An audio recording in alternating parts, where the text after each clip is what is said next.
Hi guys, and welcome to Classic Rule Comedies, Facts and Trivia. Thank you for being here. Today's video is on Max Baer Jr., who played Jethro Bodine on the Beverly Hillbillies.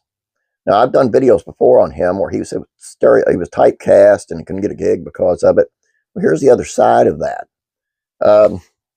Max Baer Jr. said after the Beverly Hillbillies ended, he had to audition for people who did not know who he was.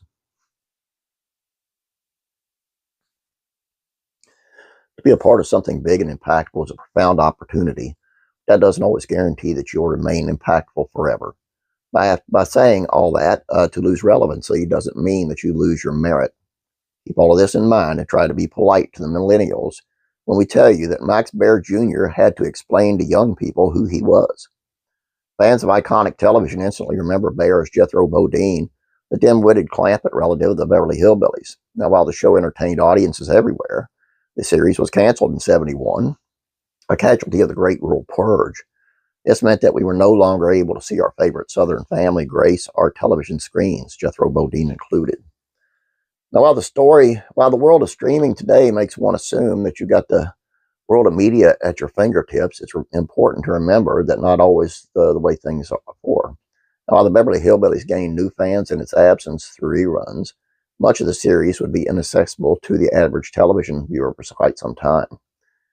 Because it was wiped off the face of primetime television, there are generations of people who unfortunately had to grow up without the Beverly Hillbillies.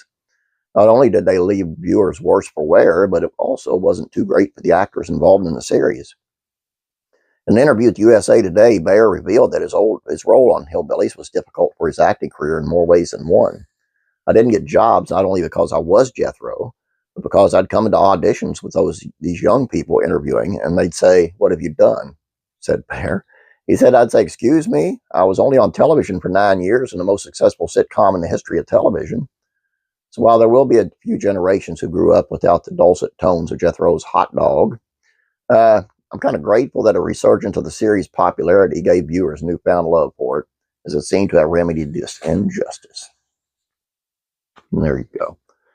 I want to talk about something real quick before we go. I put one out the other day on Buddy Ebsen, okay? Now, I got a lot of comments on it. That's a lot of people firing back, man, calling me clickbait and everything else. It was on how he was a scarecrow in The Wizard of Oz. He was offered that role before he was the Tin Man, which is true. This came from Buddy Ebsen's book, from Buddy Ebsen himself. He was set to be the Scarecrow. They gave it to Ray Bolger, and he became the Tin Man.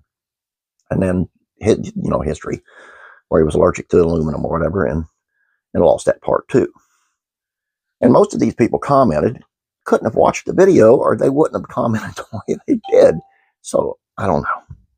I just have a real issue with that, and I shouldn't, I guess. I need to get thick-skinned on this stuff, but guys, I do my best. I do the best research I can, and trust me, this one is true. There's no doubt about it. It came from Buddy Ebsen himself. So if you see anybody that's kind of doubting that in the comment section, could you fill them in for me? Because I'm kind of tired of doing it, and I'll get kind of mad, and I get a little, my fingers get a little, I would appreciate the help. Thank you very much. I am doing one on Faith and Entertainment today. It's recommending a faith-based movie called The Masked Saint. It's really good. I mean, it's if you like professional wrestling, especially, and it's a true story. And it is Christian.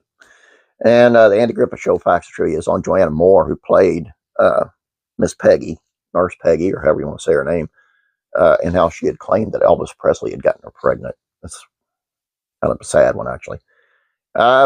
Please don't forget to subscribe. Please like this video. You guys have a great Memorial Day weekend, and hopefully I'll be seeing you tomorrow. Be praying for you.